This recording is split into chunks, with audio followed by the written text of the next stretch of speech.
Salam. Today we are going to learn about a story, 3 men trapped in a cave. 3 men of a people were on a journey when they were overtaken by a storm and therefore they took shelter in a cave.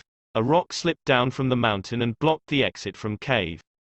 One of them said, "The only way for deliverance left is to beseech Allah in the name of some virtuous deed." Thereupon one of them supplicated, "O Lord, my parents were very old, and I used to offer them their nightly drink of milk before my children and the other members of the family.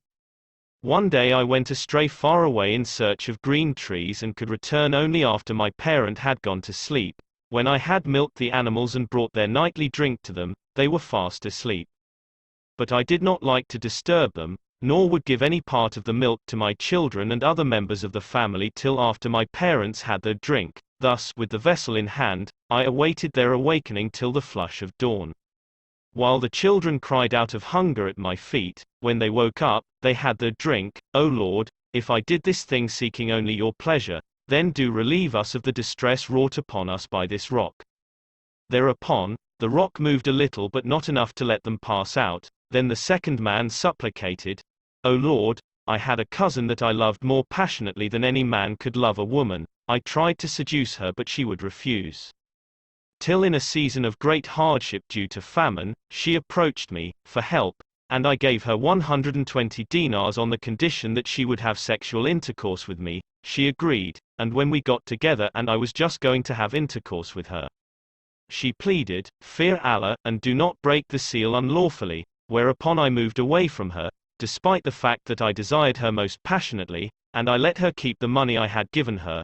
O Lord, if I did this thing seeking only your pleasure, then do move the distress in which we find ourselves." Again the rock moved a little but not enough to let them pass out. Then the third supplicated, "O Lord, I hired some laborers and paid him their dues, but one of them left leaving behind what was due to him. I invested it in business and the business prospered greatly.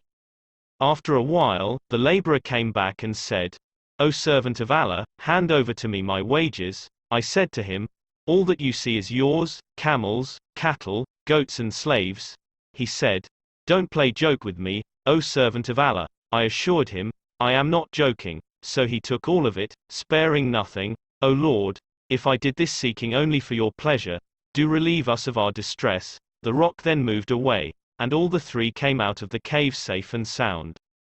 Moral from the story: we learn of one of the permissible forms of tawazzul, which is to ask Allah by your good deeds which you have done in the past. Note that every time one of the men mentioned his good deed, he put a condition on it that Allah judge whether it was performed sincerely, as a deed which is performed without sincerity will not be accepted by Allah.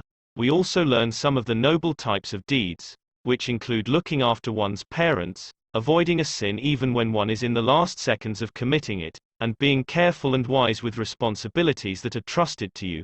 We believe you learned something new in this story. Please subscribe and share. Thank you.